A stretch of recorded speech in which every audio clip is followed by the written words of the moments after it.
Hi, Jordan Ficklin here with Professional Watches to do a review of the Oris Caliber 400.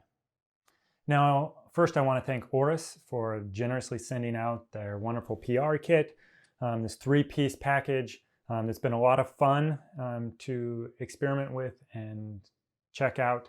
Been a really cool experience. And then I want to say that if you've come here for a review of the watch itself, if you're looking for case dimensions and clasp quality and all this kind of stuff, you've come to the wrong place. I'm a watchmaker, and I'm going to review the inside of the watch, the Caliber 400, what's new about it, what's unique about it, and address some of the concerns that those in the collecting community have already expressed about this new caliber, and just so we can get a better understanding of what's new, different, and exciting about this caliber. So I do want to say quick before I jump into the technical stuff that Oris has sent out a really cool kit, 3 pieces. It's got a VR set, which is really a surprisingly immersive and exciting experience. So if you have a chance to visit an AD and check it out, I would recommend it. It's really neat. Then inside the kit is the movement by itself, so you can see all the different angles and aspects of it. And of course, the Oris Aquis featuring the Caliber 400 inside. And so the authorized dealers should have this kit. You can experience it. Obviously, they should have the watches as well so that you can purchase them. All in all, really neat presentation and package. Looking at the movement finish, it's very industrial. It's very clean. We don't have Geneva stripes. We don't have polished bevels. We don't have all these characteristics that would be necessary, say, for the Geneva seal or one of these prestige marks. But really very functional, very clean, very well done. I don't see any imperfections in the finish. It's just that it's a plain industrial finish. The movement seems to be solidly built. By that I mean it doesn't look like it's going to wear out prematurely. The components are well done. They're not overly thin, difficult to work with. It also seems to be made with the service down the road in mind. By that I mean it seems to be easy to disassemble and assemble. There seem to be clear markings for things that might be a little different about the movement. For example, the detent that you release to remove the stem and crown from the watch. There's 2 arrows there. And that's because there's actually a fairly unique characteristic of this watch, and that is that the stem is held in place from both sides. Typically on a watch caliber today, most modern calibers, it's only held by a single pin. And in this watch, we see that it is actually held from both sides. And so you need to release a screw and then press down on the detent in order to remove the stem. And that's clearly indicated on the movement, which is great for a watchmaker like me. No guessing. I know exactly what's going on there. Also, the click where you would release the power before being able to dismantle the movement, also clearly labeled on this watch. So service was a part of the consideration in the design of this movement. And as a watchmaker, I really appreciate that from a brand. It's a very nice touch. So the watch keeps great time. One of the first things I did was pull it out, of course, take a good look at it, wind it up, and I put it on the timing machine to see how it performed. And it does well. Variation between the different positions is pretty small. Certainly on par with the major movements on the market today from watch brands. One of the contributing factors to that is that long power reserve that this watch has advertised a 5-day power reserve, and that's going to make for a more consistent torque delivery in the system and is going to make, generally speaking, for a more consistent timekeeper. And this watch seems to deliver on that fairly well. So I put the watch through my typical quality control check, right? So that in this case with a 5-day power reserve is a 8-day check, because I want to be able to check the power reserve and the timing.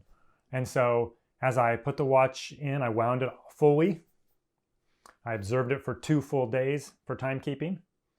Then I put it on my final test machine, which is a simulator which simulates putting the watch through all the different positions like it would be when you wear the watch. This tests both the timekeeping as it's constantly moving and the effectiveness of the automatic winding device. And it performed well there. Over the full test, the watch gained less than 4 seconds a day on average. When it was actually on the simulator on the final test, it didn't gain any time at all, which is excellent. That means averaging out the positions, you've got a really good timekeeping. The one caveat being there is during the last 24 hours, as the power reserve was winding down, the timekeeping really did go sour. During those last 24 hours, it gained more than 20 seconds. And that's normal that a watch's timekeeping will degrade as it winds down. But that seemed a little excessive to me in that last little bit there. One note about this watch is that 5-day power reserve, 2 barrels, long mainsprings in those barrels in order to achieve that 5-day power reserve. If you're going to wind it by hand, it takes a lot of turns of the crown in order to get it fully wound. Your typical watch takes about 40 turns of the crown to get it fully wound. This one takes well over 100 turns of the crown in order to fully wind it. You're winding the first barrel, you're winding the second barrel. Both barrels have longer than normal mainsprings in them. And so keep that in mind if you want to fully wind it by hand. It's going to feel like you're winding it forever, right? But that's normal. There's no way to really get around that in a caliber like this with a long power reserve. And so in my check, I wanted to check runtime, especially given that this is one of those things we've heard from collectors and people who have owned this watch already, is that some of them have experienced issues not getting the full day 5-day power reserve out of the watch. And so I wanted to look especially into that to find out why that might be. As I fully wound the watch, I did in fact get the full day 5-day power reserve out of the watch. In fact, it ran for more than 125 hours after fully winding it by hand. So we see that it's designed so that it certainly can store enough energy and run efficiently enough that it will run for the full 5-day power reserve, plus even just a little bit extra, which is pretty normal. A brand is going to be conservative in their publication of what the power reserve is capable of. Now in the kind of real world test, where I test the winding on the watch, I didn't get the full 5-day power reserve. So as I mentioned in my test, I wound it fully up. I let it run for 2 days. And then I placed it on the final test machine for 24 hours. This is a 1 revolution per minute machine. But this should be enough to really bring that up to put 2 days of power back into it. After removing it from the final test machine, the watch stopped on the morning of the 4th day. So why did we get only the 4 days of power reserve there? Well, we're going to dive into that a little bit. I think the automatic winding system in this watch is not super efficient. A couple of things I notice. One is that the watch is fairly thin, given that it's got 2 barrels in it, and the oscillating weight itself is fairly thin and not very massive. It takes a lot of momentum and inertia in order to wind the watch with the oscillating weight. And in this watch, it's fairly thin. If you compare it to other watches on the market, they're much thicker. Now, granted, this watch is a fairly large diameter, so you should be able to achieve an equal amount of torque with less mass on the rim, but I think this one is a little too thin. I know that they are hoping to be able to expand on this caliber, perhaps add some modules and this kind of stuff to it, 24-hour and different things. We've already seen with the caliber 401, the sub-seconds variation. And so I think they wanted to keep it as thin as possible. They may have wanted to go just a tad thicker on that. The other aspect is that it only winds in one direction as a unidirectional winding system. And if you read the watch literature and texts, they all say that their unidirectional winding is almost efficient as bidirectional winding. But what we see is that many brands are spending extra money adding additional components to the watches in order to give that bidirectional winding system. And there must be a reason for that. There has to be an advantage to bidirectional winding. And this watch doesn't have that advantage because it has a unidirectional system. Again, another thing that allows them, I believe, to keep it thin. It also is a simpler system, right? So that there's fewer components to wear out and break down. With that being said, there are some very popular movements on the market that only wind in one direction, and you don't see any problems with power reserve. What's my overall thoughts on this? 4 days of power reserve is excellent. That's more than most watches on the market. Certainly enough where you can set the watch down on Friday night, pick it up on Monday morning, it's still running well on time, you strap it on your wrist, you're good to go. Of course, if you wear it every day, it probably will stay at the top end that 5-day. It's just 1 day isn't enough to restore 2 days of usage, but it is enough to restore 1 day of usage. And so if you wear it every day, you will probably get that full 5 days when you take it off of the wrist. I wouldn't let this be the thing that keeps you from owning this watch or this caliber. 4 days of power reserve is great. No need to worry about that. So perhaps the bigger complaint we're hearing from owners of this watch is the infamous minute hand jump. If you're watching this video, you've probably heard about it, or you've probably experienced it yourself.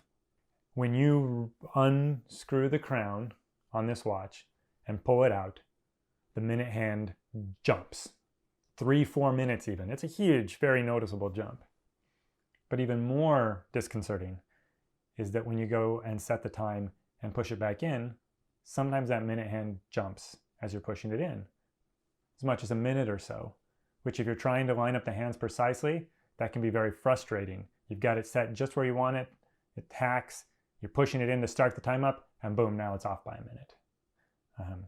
Oris has addressed this to some consumers who've asked them. There's some great videos out there by folks like Engineer Wannabe and Random Rob on this caliber, and they've talked about this, how Oris says because of the 5-day power reserve and the 2 barrels, and this is just a function of the watch, and that you can work around it. And it's true, there is a workaround. If when you set the watch, you get the hand right where you want it, if you back the crown up a little bit, not enough to move the hand, but to take some of the slack out before pushing it in, the hand will not jump. It's consistent. You can avoid that jump when pushing it in. Now, when you're pulling it out, you can't. Sometimes it jumps, sometimes it doesn't. There's nothing you can do for that, but it's not as big a concern. But after you've set the time, you back up that crown a little bit, push it in, and it will not jump. So I'm a watchmaker. Let's jump inside the movement and let's see why it jumps and why that little trick there keeps it from jumping. So here we have the watch, and you can see when you pull out the crown, you get that little jump there. Sometimes it can be much more than that, as much as 4 minutes when you first pull it out. And then you go and you set the time and you push it in, and you get a jump. That's maybe a half a minute there. Sometimes it's as much as a minute when you push the crown in. But if you take it and you just turn it backwards a little bit before you push it in, no jump. And that's consistent every time. So let's get inside the watch, take the dial off, and look at what's going inside. Right? So when you go and you set the hands and you push it in, there's that jump, and that's a bigger jump. That's kind of the biggest jump you get sometimes. You go and you line it up, push it in, and that hand jumps.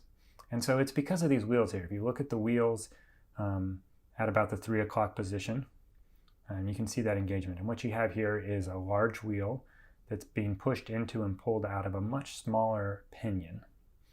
And as it pulls out, it actually drags that wheel along. So as you go, you turn it, push that crown in when you're done, boom, you got that jump. But you can see here, if you take it and you turn it backwards, those teeth kind of free up on those 2 wheels and it doesn't drag it. So this is actually a different caliber here. This is a Swiss Tech clone of the ETA 2824. And it's got a very similar system, but we don't have that jumping issue here, as you don't with most watches, of course. So looking at the wheels at the 3 o'clock position again, here you have a small pinion that's being driven into and out of the large brass-colored wheel, which is the minute wheel directly. And you won't see that jump. So as I go and I pull that out, you'll drive that in. You also notice that the gaps between the teeth are fairly large. And as it drives in, it doesn't drive in directly towards the center of the minute wheel, but it's better than on the Caliber 400, which kind of drags across the teeth. So these are the things to be looking for as I go ahead and pull the stem in and out here. All right, so pull the stem out, goes in there. You see the hand didn't move at all. I'm going to go and set it. See how much play there is there among those wheels? The play in those teeth is important. And so you'll notice that the minute wheel, the gold colored one, shifts a little bit sometimes, but there's no rotation when it goes. So zooming in on it here a little bit, you see that it comes out cleanly without the wheel rotating at all. Goes in, shifts a little bit, but there's no rotation in the hand. There's enough play there between the teeth that you don't have any rotation at all. Comes out, Look at that angle. Right? That rotation you see there is actually the crown turning backwards a little bit. Goes in, comes out, no rotation at all. So it's possible, but it's that smaller wheel going into the bigger wheel with those teeth. So now back to the Caliber 400, we can zoom in on those wheels and compare what happens here a little bit.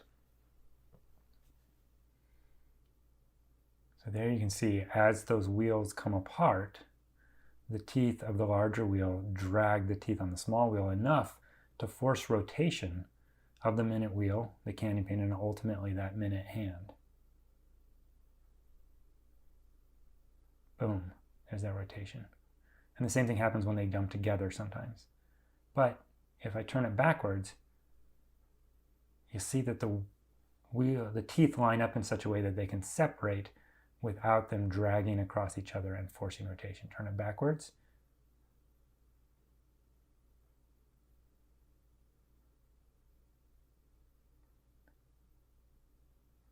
And so that's why that works. And another analogy to make there is to look at chronograph mechanisms in watches. This is another component of the watch that obviously wheels have to engage and disengage, and where it's super critical, hypercritical, that you don't have any rotation of the hands during that process. Imagine if you start your chronograph and the second hand instantly jumps 2 seconds. Well, now you've got inaccurate timing results. It's off by 2 seconds. When you stop the chronograph, imagine if that hand jumped a second, right? That would totally be unacceptable. So all chronograph mechanisms manage to engage and disengage the gears without this problem. Super easy in a vertical clutch, but even in a horizontal clutch, it's all about the angle of engagement, the shape of the teeth, the counts of the teeth. It's totally possible to make this interaction happen without hands jumping. So, can it be solved in this watch? Yeah, I think that it can. And of course, also keep in mind that this is a brand new caliber, and nearly every brand new caliber released by a brand is going to have technical updates happen over time. We see it with everybody, and they don't make a big deal about it, right? But say, for example, nearly every Rolex caliber on the market is a list of technical updates that have been made. And when it comes in for service, you're looking for those things. If the redesigned and updated parts aren't in the watch, you need to update them so that it's the highest quality movement when it goes out the door. And I think we could see Oris do something like that similar here. Changing the design of these wheels would be the easiest way, so that as they mesh, there is less movement. You know, if the teeth were a little bit skinnier, maybe if they added an intermediate wheel or something like that, there certainly would be ways to replace some of the components and lessen the effect of this. And I hope that we'll see Oris do that. Certainly possible. So again, there is a workaround. So you can still enjoy this watch, just knowing and keeping in mind that when you set the time, you got to back up that crown a little bit. So this is another thing. I wouldn't let it keep me from owning this watch in any fashion, right? A little bit annoying, but not a deal breaker. It's not going to cause the watch to wear prematurely or any of this kind of stuff. Still a great movement, but I do hope to see that Oris does some kind of a technical update on this. Now, I don't want to end on a negative note, and so I do want to look at something new and different and cool about this caliber that as a watchmaker I really like, and that is the escapement. Oris has designed a brand new escapement for this watch. That's what they say in their literature. But in this case, there really are some new technical functionalities in the escapement that is something I haven't seen before. It may not be new and totally unique in the watchmaking world, but I haven't experienced it myself personally, and I'm excited about that. So first of all, this is still the Swiss lever escapement that's been used for 300 years in watchmaking. It's got some new materials, and they've done some modifications to it that are different from most things on the market. So first, it's made from silicon, right? And obviously other brands are doing this, right? But let's look at the advantages of silicon, right? One, it's anti-magnetic. And Oris is making a big deal about that in this watch, that there are anti-magnetic capabilities. They've used a lot of non-ferrous components as well, so that this watch has a high resistance to magnetism. Good. Number two, the silicon has a low coefficient of friction, which means that you can get away without lubricating the escapement. That has always been one of the downsides of the Swiss lever escapement, is all this sliding action that requires lubrication, because as the lubrication degrades over time, the escapement starts to function differently. That affects timekeeping of the watch. If you can eliminate that, the watch will keep time consistently for a longer service interval. And the third thing is that silicon can be manufactured to extremely tight tolerances. The manufacturing methods used for silicon, and we're talking flat components like this, we're talking primarily photo etching of the components, are extremely precise, right? Components can be made with precision less than 1 micron with very little difficulty, right? So one of the first things I noticed when I got in this watch was that there was lubrication on the escapement. Now, they're using silicon. Normally it wouldn't need it. I don't know why it's necessary in this. I'm not a watch engineer. I'm just a watchmaker. But if they're not taking advantage of that aspect of the silicon, why are they using it? Well, one, of course, you've got the anti-magnetic advantages, and those are real and valuable. And then you've got the precision of the components, and that's where they really took a leap in their design of the escapement here, is they took advantage of the precise machining capabilities of silicon in this escapement. So, if I'm seeing lubrication on the escapement, we have to ask ourselves, well, why are they using silicon if they're not going to be able to take advantage of this non-lubrication aspect of it? This is what the watch world, the brands don't want you to hear, because they've been marketing silicon as a new, novel, luxury, high-tech, and expensive material that goes into watches. But once we get past the R&D aspect of silicon in watches, the fact of the matter is, it is extremely inexpensive to manufacture in silicon. Think about it. Every year we make billions of microchips, each one having millions of transistors, precision down to very, very, very tight tolerances, much greater tolerances than we need in the watchmaking world, right? The technology is there. On a single wafer of silicon, you can make hundreds of precise, identical watch components for a matter of a couple of dollars. That is the biggest advantage of silicon. It's inexpensive and super precise. And it's this super precision where Oris made some innovative changes in their escapement, which I really think are important and significant and worth applauding them for their efforts in that. When we look at the escapement, typically you have adjustable jewels, right? And one of the reasons for that is because the manufacturing tolerances when you're machining a steel or other metal pallet fork are not tight enough for what you need in the escapement. And so you make the jewels adjustable so you can move them in or out to allow for other machining tolerances, right? Then you have some kind of a banking surface or banking pins which limit the travel of the pallet fork back and forth. Well, with silicon, you don't need adjustable stones. We're machining it such tight tolerances that adjustability isn't needed, right? But what I've seen in silicon escapements up until now is there was still a banking surface limiting the travel of the pallet fork. And what we see in this caliber is there is no banking surface that the pallet arm hits against. What controls and limits the motion of the pallet fork is the way the pallet is designed itself. So a pallet has a locking face and an impulse face, right? And the impulse face, the escape wheel is delivering energy to the pallet fork and then to the balance. And in the locking face, that keeps the pallet fork from moving while the balance makes its oscillation back and forth. And then the banking surface determines how far down the locking face it goes. Well, in this watch, there's just a little notch, which is the locking surface and a stop for the banking limitation. I don't even know what to call it because it's new, right? A banking notch, a locking notch, something different, right? But what happens is it falls in there and locks in the corner, and there's no need to adjust this because it's so precisely done. It's really kind of neat and different. Like I said, I don't know for certain that it's unique in the watchmaking world, but I hadn't seen it before in a watch. And I think it contributes to the precision of the escapement and therefore the great timekeeping that we see coming out of this watch. It got me thinking, in fact, to see this change, that what is now the limiting factor in manufacturing tolerances and the need for adjustment in this watch is, in fact, the distance between the center of the escape wheel and the arbor for the pallet fork, right? Those are still machined in metal in traditional fashions, and they might be off by tiny little amounts.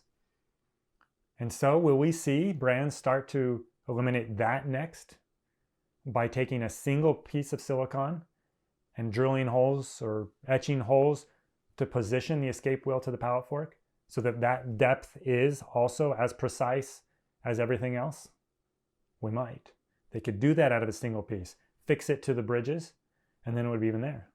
So then why not make the whole bridge out of silicon? In fact, I've heard musings about this from people who work in the silicon industry. Well, at some point you lose the art and the beauty of watchmaking. I don't think we want a watch that is just super precise, that is just photo etched and knocked out the door, right? If you're looking for a watch that is that precise and doesn't have the art and beauty that we see in traditional machining, you're just going to choose quartz or radio controlled atomic GPS watch, right? If you're that concerned with timekeeping. But if you're concerned with the art, at some point you have to draw the line between these novel materials and the traditional methods and the beautiful machines that they produce. All in all, I think it's a great new caliber. I think it performs well. It's got a couple little things there. I hope that we'll see Oris address specifically the hand jumping with some technical updates. But I wouldn't hesitate to own this watch. Well built, good construction, fun, new, novel things in the escapement that, from a technical guy like me, give me something to stare out and look at and enjoy. I think it is great. I can't think of a modern product that hasn't gone through some of these same type of hiccups as a new one. Rolex Caliber's got it. Think about the SW200 when it first came out. It had all kinds of problems, and yet so many brands are using it now. We let the brand recover. They fix the problems, and now it's as reliable a workhorse as we see from ETA or other brands, right? Great product. And I want to thank Oris for sending out this stuff, for giving me the opportunity to do this in-depth technical review on it. And I hope that you all enjoyed this, and I hope that I have the opportunity to do more reviews like this in conjunction with professional watches.